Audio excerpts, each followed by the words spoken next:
Your young lady wouldn't be able to walk down the road like that. She'd get stoned to death. What really happens when a small British town is offered millions to house illegal migrants and says no? Britain's lost control of its borders over the last 5 years. This is Tintagel, legendary home of King Arthur, and now the front line in Britain's immigration battle. I don't think you will find one person in this village that is happy to have them here. The UK has allowed in millions of immigrants in just the past year or two, and with space at a premium, has resorted to housing illegal migrants in 4-star hotels. If you come to this country, you should not be entitled to benefits, maybe for a minimum of 10 years. Now, the government has turned to this iconic Cornish town, but hotel owner John Mappin slammed the door shut and sparked a national row. Initially, I thought it was a joke. They should be incredibly grateful. It's a humiliation exercise. In this video, I'll take you inside the hotel they wanted to use, speak to the locals about how they really feel, and uncover whether this refusal was about principle, profit, or something else entirely. They should find an island in the middle of the Pacific Ocean and take them there. If you like sure will auto much, go to Afghanistan. I was surprised to find that word had got out. The locals were expecting me. Medical emergency! Fire! Fire! Fire! Hello? It's not that we don't like change. I think it's more the case of we don't want change. But I've never heard anything about it would have been a good idea if the immigrants came. Almost everybody is like, oh gosh, that didn't happen, it would have ruined the place. It's not their fault. We've let it happen, and now what do we do with it? They're not bad people. Okay. They're just misguided fools. Were you happy that John Mappin said no for the Camelot Castle? Yes, because there has to be a stop, hasn't there? But it's not the people's fault that are coming. If you take away the tourists, then the whole area suffers. Sticking a bunch of unemployed, mainly men, we use the term mainly men, who only get a certain amount per week to live on, it's going to decimate this area. And also the people working, there's 30 staff members who would be, they were going to be fired for this. Yeah, if the migrants came into the hotel, it would have been the last holiday hotel for people to come into Tintagel to stay. So there's only a couple of B&Bs, Airbnbs left, and that would have really affected the trade coming into the village. We just have day visitors instead of people coming to stay in Tintagel. I would pay a lot of money to stay at that hotel down there, let alone to be housed there for free. Yeah. Wow. Does it annoy you that sort of the liberal elite and the celebrity class, they would call your views racist? 100%. And at the end of the day, Albania's a safe country. Why are they crossing?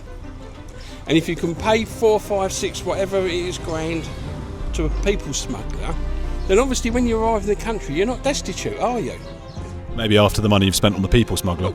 Then don't spend it and stay at home. They should find an island in the middle of the Pacific Ocean and take them there, house them there. If you like sure will auto much, go to Afghanistan. They deserve the help, but we need to start focusing on our own folks. We do need to find someone with the other opinion that would have wanted the migrants to be housed there. I don't think you will find one person in this village that is happy to have them here.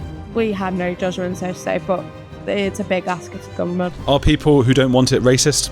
Not racist. If they only realise we're all human beings, aren't we, and we all seek a better place to live. And that's all they're doing, isn't it? Would you be worried about your safety as well? Yeah. Like, you hear all the time about all the rapes that have been happening since migrants have been around, and it would be one thing if it was the women and children. That's different. But it's not. It's a lot of men coming. There is next to no crime here.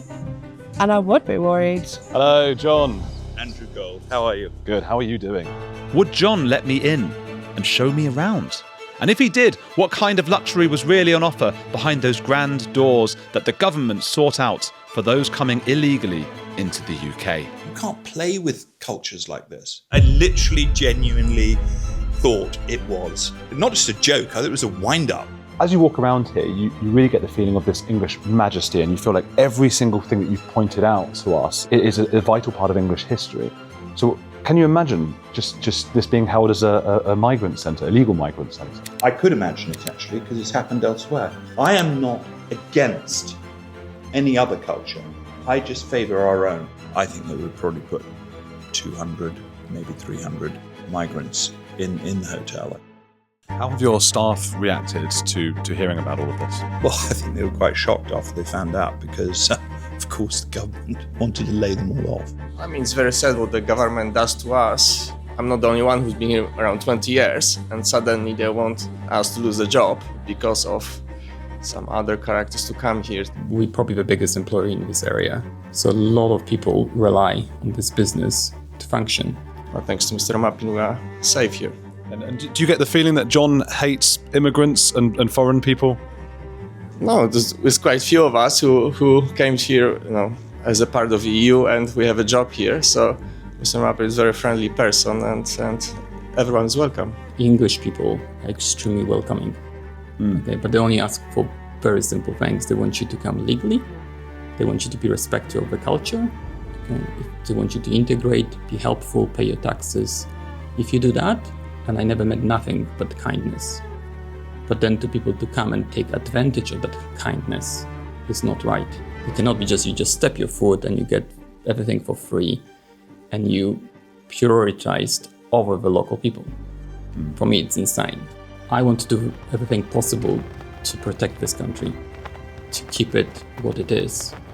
I think British people have a lot to be proud about, and I want to be proud with them. It was a very, very shocking thing, and I think it was shocking also for the local community to find out, because as you'll see in the village of Tintagel, this is a tiny community of about 1,500 people. Well, if you have 300 or 200 or even 100 extra people, you would notice that. If you had an extra 30 people here, you would actually notice it. What also happens is they leak out into the society, because they have security for these buildings, but the security is to stop the public coming in. It is not to stop the migrants leaving. And so I said, is there a natural leakage? I don't know how they're supposed to do checks on these people, because they dump all their passports over the side of the boat, as far as I can understand. So you can only imagine what would happen if Tintagel had gotten the reputation for basically being either a temporary or permanent migrant camp.